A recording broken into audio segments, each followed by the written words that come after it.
आज का वीडियो इतना ज़्यादा स्पेशल है कि इससे ज़्यादा स्पेशल और कुछ हो ही नहीं सकता है, क्योंकि मैं आज ChatGPT से अपने लिए एक पीसी बिल्ड करवाने वाला हूँ।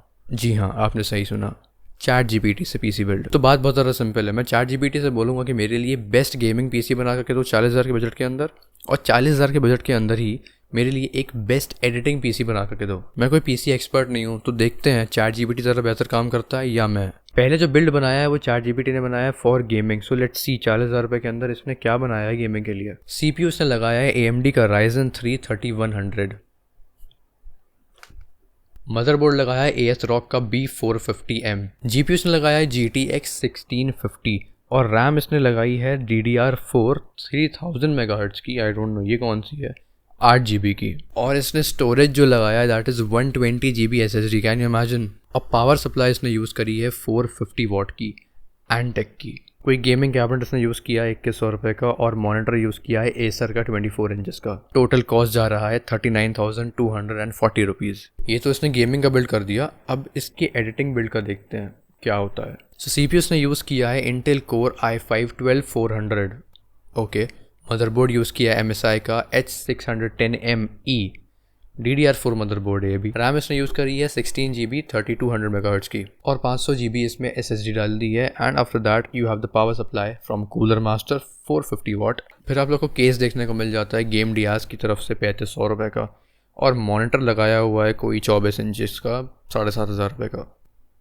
टोटल कॉस्ट जा रहा है 45,000 के आसपास। अब मैं बताता हूँ कि 40,000 के आसपास के बजट में बेस्ट पीसी गेमिंग के लिए कौन सा रहेगा। सो मेरे हिसाब से best gaming PC around 40,000 would have Ryzen 5 5500, ASRock का AMD Radeon RX 6500 XT graphic card, Corsair की 8 GB रैम की 2 stick which would cost us around 3,000 रफली 3200 रुपये के आसपास। फिर EVM की आप लोग को 512 GB की SSD देखने को मिलेगी। After that you will have the cooler master power supply 550 वाट की। फिर आप लोग का एक 2,000-2,200 रुपये का गेमिंग कैबिनेट आ जाएगा। फिर उसके बाद आप लोग का मॉनिटर आएगा। Monitor would cost us around 6,500 के आसपास।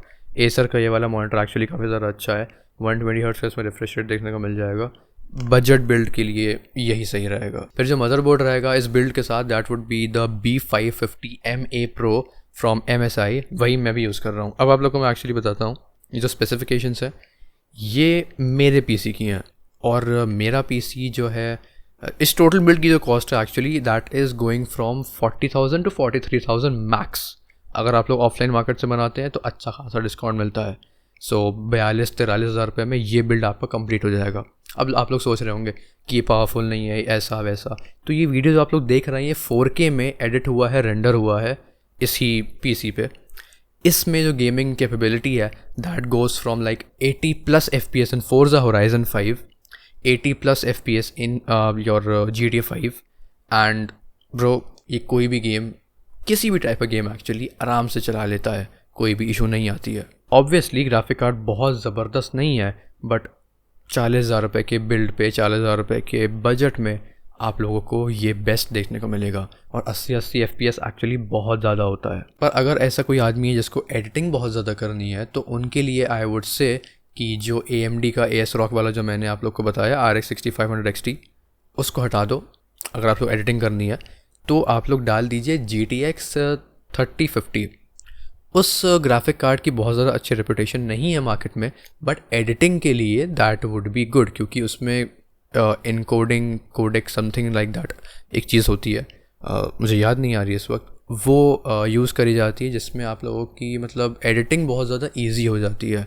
ईजी नहीं, बेसिकली एडिटिंग परफॉर्मेंस बढ़ जाती है। जैसे कि RX 6500 XT है, इसमें एक पर्टिकुलर फीचर देखने को नहीं मिलता है फॉर एनकोडिंग, जिसकी वजह से एडिटिंग में जो है ज़्यादा लोड CPU की तरफ चला जाता है, GPU की तरफ कम रहता है।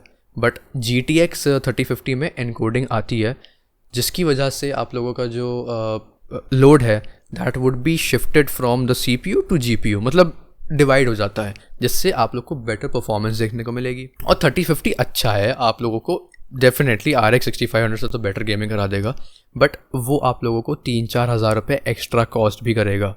बट फिर वही बात आ जाती है, जब आप लोग बजट बिल्ड करा रहे हैं तो थोड़ा बहुत ऊपर नीचे कुछ ना कुछ करना पड़ेगा। सो टेक्निकली बात इतनी निकल करके आ रही है कि ChatGPT को हम लोग डेफिनेटली यूज़ कर सकते हैं, बट नॉट फॉर एवरीथिंग। कुछ कुछ चीज़ों में इंसान का भी पर्सपेक्टिव लेना, इंसान का ओपिनियन लेना बेटर रहेगा, क्योंकि जो इसने बिल्ड करवाया था दैट वाज नॉट पावरफुल। तो गेमिंग बिल्ड जो उसने कराया 40,000 रुपये वाला, उसमें आप लोग का GTX 1650 यूज़ किया गया था। जो GTX 1650 है उसकी performance is lesser than RX 6500 XT। इसमें जो प्रोसेसर उसने लगाया था Ryzen 5 या Ryzen 3 3100 था, उसकी performance is 25% slower then Ryzen 5 5500। सो आप लोग जब भी PC बिल्ड करवाएं, do not rely on ChatGPT, always ask a person who is like, जिसको मतलब पता हो, जिसको नॉलेज हो। अब मैंने जो आप लोग को चीज़ें बताई हैं, those are like the Amazon prices. जब आप लोग ऑफलाइन मार्केट में ख़रीदेंगे उसे, तो आप लोग को हैवी डिस्काउंट्स मिलेंगे, और मे बी आप लोग को अपॉर्चुनिटी मिल जाए सेकेंड हैंड GPU परचेज़ करने की, जिसमें आप बेटर GPU परचेज़ कर सकते हैं एट अ लोअर प्राइस। सो ये सब चीज़ें डेफिनेटली मैटर करती हैं एक बिल्ड कराने में। खैर, अगर आप लोग इंटरेस्टेड हैं PC बिल्डिंग में एंड ऑल दोज थिंग्स, तो आप लोग मेरे बहुत सारे वीडियोस एक्चुअली चैनल पर हैं, पूरी प्लेलिस्ट बनी हुई है, आप लोग जाकर के देख सकते हैं। सो आप लोग को वीडियो ज़रा भी पसंद आया हो, इन्फॉर्मेटिव लगा हो, so please support this channel as it is very small. इस चैनल को सपोर्ट कैसे करना है वो पूरी आपकी रिस्पॉन्सिबिलिटी है, मैं कुछ नहीं बोलूँगा। और इंस्टाग्राम पर मुझसे कनेक्ट हो जाए फॉर पर्सनल कनेक्शंस, हम लोग टेक को डिस्कस कर सकते हैं। If you will have any sort of problem regarding tech, I will help you out. So yes, do not rely on ChatGPT for a few more years, I guess. That's for this video. I'll see you in the next one.